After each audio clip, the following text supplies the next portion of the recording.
Hello guys, মশলার উন্নত জাত নিয়ে একটা ভিডিও করেছিলাম আদা চাষ। আদা চাষের প্রথম পর্ব আপনাদের দেখিয়েছিলাম। আজকে নিয়ে আসছে আদার দ্বিতীয় পর্ব। দ্বিতীয় পর্বতে আপনাদের যেটা দেখাবো, দেখেন আদা যখন রোপণ করে তখন একটা ভিডিও হয়েছিল। আজকে দেখবেন আজকে যে ভিডিওটা দেখবো, এখানে বস্তা প্রায় 2,500 থেকে 3,000 বস্তা ছিল। সেই 2,500 3,000 বস্তাতে প্রতিটা বস্তাতে আপনাদের একটু দেবো, খেয়াল করেন। দেখেন এক একটা আদা গাছে না হলে দেখেন 1টা 2টা 3টা 4টা 5টা 6টা 7টা 8টা 9টা 10টা 11টা 12টা, দেখেন এইভাবে এক একটা বস্তাতে 12 থেকে 14টা গাছ হয়েছে। তাতে আমরা আশা করতে পারি এখান থেকে আদার বাম্পার ফলন হবে।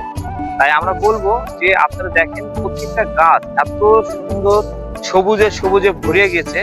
আমরা আশা রাখি এখান থেকে আদার একটা বাম্পার ফলন হবে। আর এখান থেকে যদি বাম্পার ফলন হয়, প্রতিটা বাংলাদেশের অনেক আনাচে কানাচে এখন বর্তমানে বস্তা ভর্তি আদা চাষ হচ্ছে।